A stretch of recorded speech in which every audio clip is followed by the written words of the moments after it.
Olá, eu sou Samuel Leite e hoje vamos falar sobre um tema que é uma das novas sensações do momento e que também pode dar voz às pessoas e suas respectivas causas. O assunto do Transformação Digital CBN de hoje é sobre podcasts e como esses mecanismos, essas ferramentas, podem ser instrumentos de transformação de realidade. Apesar de parecer uma mídia que está surgindo agora, o podcast já pode comemorar mais de 15 anos de idade. Segundo um estudo realizado com dados do Spotify, Apple Podcast e Google Podcast, a mídia teve um crescimento de 67% no país somente durante 2019. No Deezer, esse número ultrapassou a casa dos 117%. Para me ajudar a entender sobre podcast como uma ferramenta de inclusão, eu convidei a advogada e palestrante Aline Hack, que também é pesquisadora e consultora em gênero e diversidade, além de apresentadora e produtora do Olhares Podcast. Aline, seja muito bem-vinda ao Transformação Digital CBN. Transformação Digital CBN Campinas. Apresentação Samuel Leite. Obrigada, Samuel. É um prazer estar aqui na CBN para falar de um assunto que eu tanto gosto, como o podcast. Legal. Aline, como é que você vê nesse crescimento exponencial que a mídia podcast conquistou e nesse último ano de 2019? Samuel, eu vejo isso como algo muito positivo, porque permite com que as pessoas tenham acesso à produção do conteúdo e de forma muito livre para produzir conteúdos próprios, né? Ligados, por exemplo, às questões de direitos humanos, às questões ligadas a direitos das mulheres, né? Pautas que não são tradicionalmente abordadas ou abordadas com tanta frequência nas mídias tradicionais de rádio, televisão, né? Na verdade, a minha segunda pergunta para você seria exatamente sobre isso. Quer dizer, até em razão dessa liberdade de produção e do custo acessível de produção que você bem elencou aí na tua resposta, isso, no teu olhar, potencializa, então, não só o surgimento, mas acho que também de uma diversidade de vozes, né? De ter outras pessoas no palco falando sobre outros temas, não é isso? Ah, com certeza. Eu penso que quando você divulga vozes, você abre espaço de fala. E isso é algo muito importante, né? Valorizar a fala e o protagonismo das pessoas. E num segundo momento, quando você ouve, num primeiro momento, você não consegue identificar aqueles preconceitos que a gente já, como sociedade, estabeleceu. Então, você não sabe como é a pessoa que está por trás daquela voz. Que se você estivesse vendo a pessoa, talvez dentro de uma construção social, dentro da sua vivência, você às vezes não daria a atenção que você está dando ao podcast, por exemplo, né? Então, eu acho que ela é uma mídia que acaba trazendo um pouco mais de permissão. Acho que somado também a essa característica imersiva do meio, né? Quando a gente conversa com as pessoas que ouvem nosso conteúdo no rádio e quando ouvem nosso conteúdo, por exemplo, via um podcast, uma das principais impressões que eu tenho da audiência é que as pessoas se sentem muito mais confortáveis no podcast, sobretudo porque ele tem uma característica imersiva, né? E eu acho que isso também pode, de alguma forma, contribuir para trazer esse sentimento de proximidade. Você concorda? Eu concordo demais. Eu também falo muito isso, né? Eu dou oficinas e workshops para pessoas e quando me perguntam por que você acha que as pessoas vão ouvir mais podcast do que YouTube? Eu tenho essa esperança, né? Claro. Mas eu falo que a proximidade física mesmo, da pessoa estar dentro do ouvido, né, da outra, traz ali uma sensação de, vamos dizer, de afetividade com o conteúdo. Perfeito. Né? Então, você coloca o podcast para ser escutado ali no momento que você está no seu transporte público, está ali no seu carro, está passeando com o seu cachorro, lavando a sua louça, está na academia. Então, está num momento ali que faz parte da sua rotina. Então, você acaba colocando o podcast como parte da sua rotina, né? Quando você deixa de fazer, você acaba sentindo falta como se fosse algo afetivo mesmo, eu acho. Transformação digital não é sobre tecnologia, é sobre pessoas. Sua agência de propaganda já sabe disso? A Digitale mergulha no universo de cada cliente e trabalha na construção de ações estratégicas focadas em resultados. dentro e fora da sua empresa, para o seu cliente ou para o seu colaborador, on e off, e por que não em ambos? Vamos conversar? Acesse o nosso site www.digitale.com.br. Uma das coisas que eu acho bem interessante, é pouco parte do nosso tema aqui de hoje, especificamente falando da questão da causa efetiva, né, do propósito, enfim, do que move as pessoas em razão dos seus olhares, das suas percepções. Eu queria que você falasse um pouquinho sobre o podcast como meio de ativismo também digital, né, de representatividade. Eu me lembro muito bem do podcast É Delas, né, de uma das principais campanhas, ou das primeiras campanhas que eu ouvi, né, ou que eu percebi na internet, que era campanhas de encorajamento de produção de conteúdo por mulheres, né? Achei isso uma iniciativa bem interessante.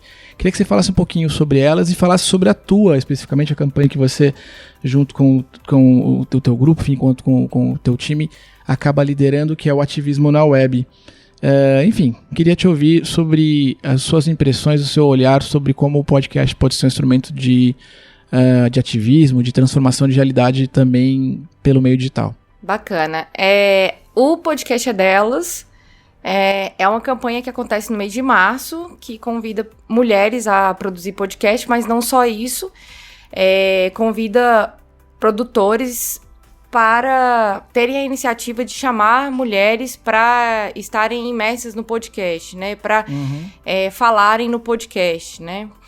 E é uma campanha muito legal, porque, coincidentemente, o Olhares, que é o podcast que eu produzo, que é voltado para a causa das mulheres, nasceu no mesmo mês que o podcast É Delas nasceu, que foi no mês de março de 2017. Logo depois do mês de março de 2017, também foi criada a hashtag Mulheres Podcasters, que veio como uma iniciativa da Ira Croft, do podcast.g, para valorizar as mulheres que estavam invisibilizadas dentro da mídia podcast. Dentro da militância da Ira, que o programa.g fala sobre mulheres invisibilizadas na história, a hashtag dela também veio com essa iniciativa de trazer visibilidade às mulheres que estavam produzindo podcast em todos os espaços, desde pautas, edição, que não são muito... As pessoas não têm conhecimento que existem essas pessoas dentro da produção de um podcast, às vezes. Perfeito. Até mesmo as pessoas que estão ali nos microfones, falando, entrevistando, sendo entrevistadas, né? E o Olhares Podcast também entrou nessa onda de fazer uma campanha de ativismo, além da que nós já fazemos, né? O Olhares é um programa voltado para a causa das mulheres. Nós falamos sobre construção de perspectivas a partir da visão das mulheres sobre o mundo, então, seja simplesmente ocupando um cargo, como também estando numa militância de base, voltada para a sociedade em geral, voltada para a causa das mulheres. Então, a gente trabalha com isso. Então, dentro dessa perspectiva de ativismo, nós pensamos, por que não fomentar uma campanha de ativismo na web? E nós já fazemos o ativismo na web, e aí nós criamos a hashtag Ativismo na Web, que foi lançada nos 16 dias de ativismo pelo fim da violência contra mulheres e meninas, que é uma campanha que acontece mundialmente no mês de novembro. Essa campanha tem início aqui no Brasil no Dia da Consciência Negra, dia 20 de novembro, e vai até o Dia Internacional dos Direitos Humanos. E dentro desse período ela tem o Dia Internacional de Luta contra a Violência contra a Mulher. E hoje contra as meninas também, é uma campanha encampada pela ONU. Nós convidamos as pessoas a serem ativistas dentro da internet, ou seja... Como é que uma pessoa pode ser ativista na internet? Ela pode discutir sobre determinado tema que é importante dentro desse contexto. E dentro dessa perspectiva de ativismo, nós que estamos produzindo podcast, percebemos que podcasters que militam dentro de determinado segmento socialmente vulnerável, como a causa racial, como a causa LGBT, a causa de portadores de deficiência, acabaram criando suas próprias hashtags. Então, hoje nós temos aí hashtags como Podosfera Negra ou Podcasters Negros, Temos hashtags como LGBT Podcasters e recentemente foi criada a hashtag PodcastersPCDs. Então, o que eu acabo observando como pesquisadora de podcast dentro da temática de direitos humanos é que há um movimento de pessoas com determinadas militâncias que acabam se agregando dentro de uma identidade de vozes, dentro de uma identidade de ativismo digital, né? E essas pessoas vão se movimentando de uma forma muito interessante de se criar os famosos crossovers, né? Que é quando uma pessoa convida outra de outro programa a participar no dela.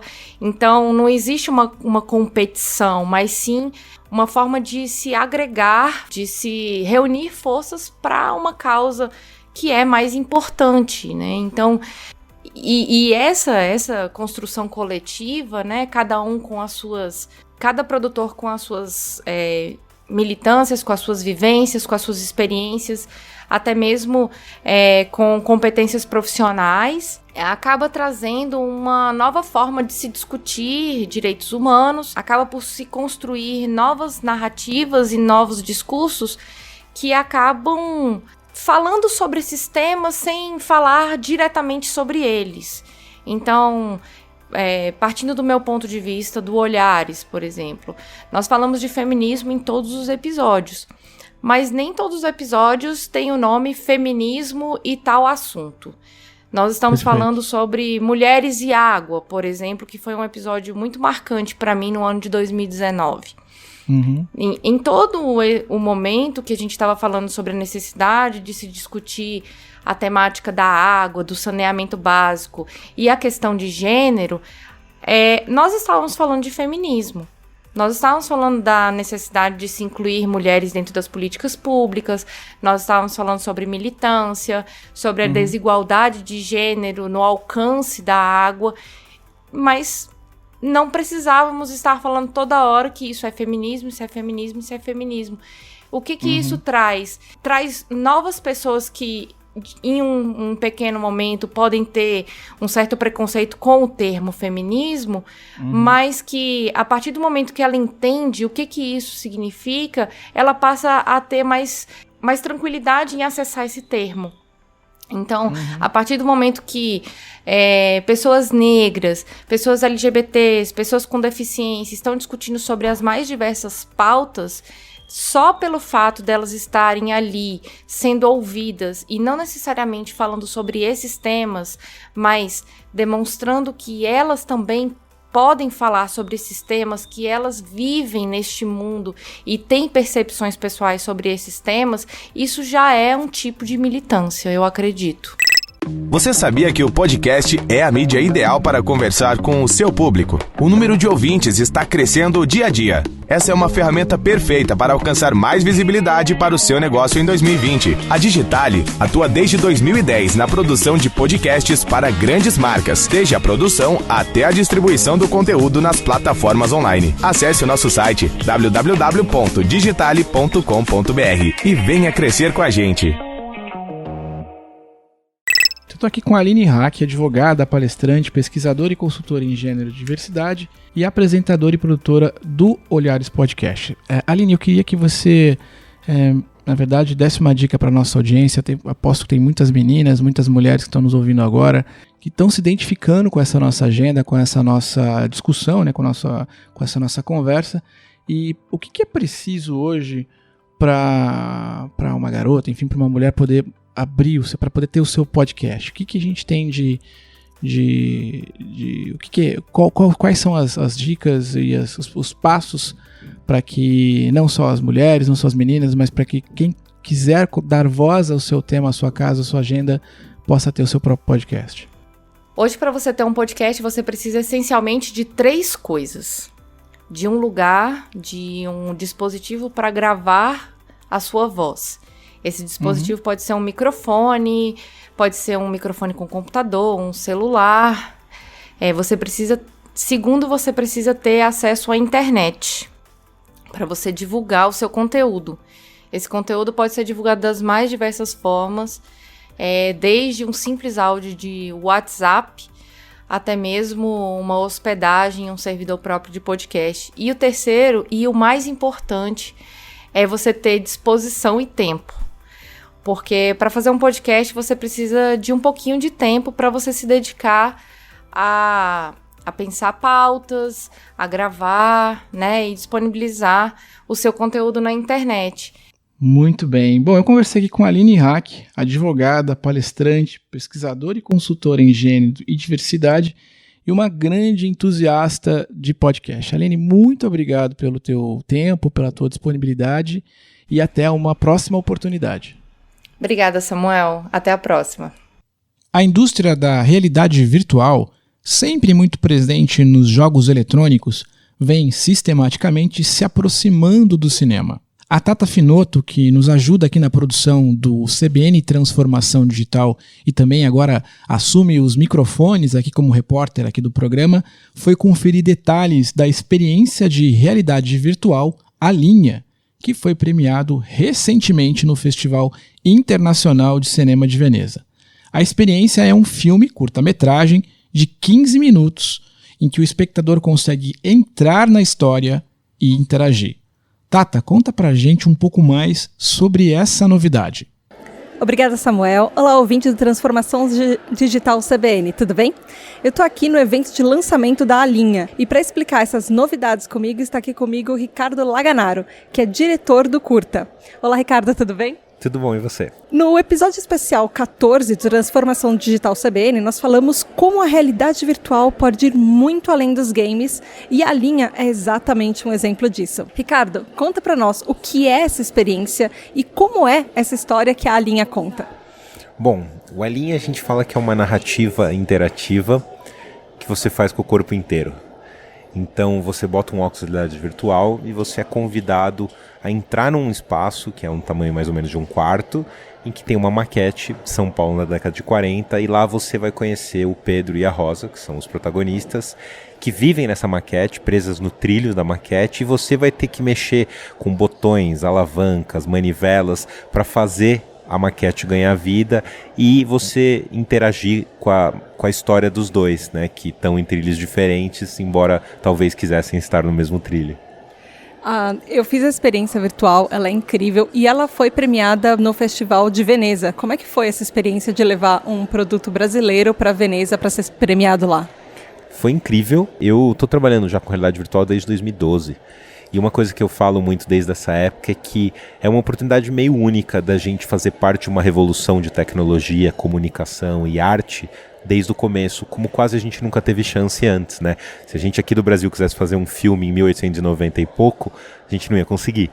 VR a gente consegue, e tá acontecendo isso no mundo inteiro. Levou a Alinha com essa vontade de mostrar que aqui do Brasil a gente tem condição sim de fazer algo que pode ser reconhecido mundialmente, e foi melhor do que a encomenda. A gente acabou ganhando, né, o festival, um dos leões, e foi muito emocionante e mudou muito a percepção de muita gente aqui no Brasil sobre a capacidade do que a gente pode fazer aqui, mesmo envolvendo novas tecnologias, e como a gente pode se posicionar para o mundo sendo brasileiro, né? O Alinha, ele não é só um jogo, ele é uma história. Você decide cada pedacinho e você ajuda o personagem principal. Como que surgiu essa ideia? Da onde é que veio isso? E como que vocês desconstruíram essa parte do jogo ser mais do que um jogo? Eu venho do cinema, né? Eu trabalhei minha vida inteira com cinema, sou apaixonado por boas histórias, e a gente sabe que a realidade virtual tem essa imagem, né, a primeira imagem para as pessoas que só serve para jogo. Tanto que a gente também faz jogos, a gente adora jogos, mas a gente sabe que é muito além disso, e que a gente podia criar coisas, como já estão sendo criadas em outras partes do mundo, que vão para quem não gosta de videogame, né? Que só pessoas que gostam de viver e presenciar e ouvir boas histórias. E aí a gente começou com essa ideia, falou, como que a gente vai agora encontrar uma narrativa que funcione para todo mundo, né? Que tenha um público mais abrangente. E aí veio a ideia da maquete de São Paulo na década de 40, aí por causa de uma coisa mais pessoal mesmo. Meu pai nasceu em São Paulo, meu avô nasceu em São Paulo, eu sempre ouvi muitas histórias de São Paulo antigo, e tem essa coisa de ser um local de verdade que existe, né? Em histórias em realidade virtual sempre é num planeta, dentro de um buraco negro, sempre coisas muito espetaculares, assim. Se a gente contasse uma história de amor numa cidade que a gente conhece, né? Assim, não se espera isso ainda muito, e acho que isso foi o que chamou a atenção. E é engraçado ver como tem algumas pessoas, principalmente aqui na América Latina, criando histórias em realidade virtual que são mais simples, que são mais terrenas, de certa forma, e está emocionando muito, porque cria relação, né? As pessoas se relacionam com isso, né? E a tecnologia desaparece. O ouvinte que ficou interessado, como é que ele pode encontrar o Alinha e todos os outros jogos que vocês fazem? Então, a gente está aqui na Voyager, que é um lugar, um centro de entretenimento de realidade virtual, de que tem vários tipos de experiência, não é só jogo, a linha é uma prova disso. Aqui, a unidade que a gente está é no Shopping JK Iguatemi, né, aqui em São Paulo, numa área bem central, mas a gente tem ainda as Voyagers to Go, que a gente chama, que são eventos pop-up, que a gente pode levar a Voyager para qualquer shopping, para qualquer lugar, centro cultural, lugar que possa ter alguém interessado em fazer. Isso pode rodar pelo Brasil inteiro, pelo interior e tal. Então, agora, se precisar ver, e se estiver muito ansioso, vem para São Paulo e vê aqui no Shopping JK. Mas, se não, a gente quer levar ela para todos os lugares e está esperando as oportunidades de levar para outras cidades no Voyager to Go. Ah, que legal. Obrigada, Ricardo. E ouvinte, se você quiser conhecer a linha, ela está no espaço de VR Voyager no Shopping JK Iguatemi, em São Paulo, de segunda a sábado, das 10 às 22 horas e domingo, das 11 às 22. O game é recomendado para crianças acima de 10 anos. Aqui é a Tata Finoto para o Transformação Digital CBN. É com você, Samuel. Bom, pessoal, espero que vocês tenham gostado do programa de hoje. Lembrando que o Transformação Digital CBN Campinas é um programa cujo objetivo é colocar a tecnologia como um instrumento de transformação de realidade, daí o nosso nome. Ou seja, a gente não vai falar aqui só sobre tecnologia, sobre tecnicidade, sobre coisas complicadas. O que a gente sempre estabelece como pauta, como objetivo, como missão do nosso programa é dividir com você, meu caro ouvinte, como que a realidade, enfim, das nossas relações humanas estão sendo transformadas profundamente por meio da tecnologia. Então, se você tem aí uma sugestão de pauta, se você quer de alguma forma contribuir com o nosso programa, seja aqui na Rádio CBN, cujo nosso conteúdo roda toda a programação, né? Diariamente a gente está na programação da rádio e nesse espaço aqui em especial todos os sábados. Então, se você tiver alguma contribuição nesse sentido, há 3 formas aí, digamos, de você participar dessa conversa. Primeiro, me mandar um e-mail com a sua sugestão de pauta, de conversa, para samuel@cbncampinas.com.br com a sua sugestão, enfim, com a maneira que você queira dividir e participar desses temas que a gente estabelece aqui. E as outras formas são pelas redes sociais, e aí eu te convido para fazer parte desse papo lá no Twitter, no @SamuelLeite, e no Instagram também, no @SamuelLeite. Caso você tenha um Facebook e também queira mandar o seu conteúdo, a gente também tem um perfil lá no Facebook, é só procurar por Samuel Leite, que você vai encontrar o Transformação Digital CBN também no Facebook. Lembrando também que o Transformação Digital CBN tem a sua versão em podcast. Então, pode ser inclusive você, meu caro ouvinte, que esteja me ouvindo diretamente em podcast, e pode ser que você esteja ouvindo ou pelo dial, né, ou pela programação do rádio, ou diretamente pelo portal CBN. Se você quiser conhecer o nosso podcast, é muito simples, basta acessar as plataformas digitais, a plataforma digital de sua preferência, né? Eu sempre recomendo o Spotify, porque o Spotify acaba sendo uma plataforma mais simples, né, mais intuitiva, mas a gente está em todas as outras. Basta procurar por Transformação Digital CBN que você vai facilmente encontrar o nosso conteúdo. Transformação Digital CBN é produzido por Tata Finoto, redação e edição de Heitor Facini. Apresentação Samuel Leite. É isso aí, pessoal. Até semana que vem. Um grande abraço.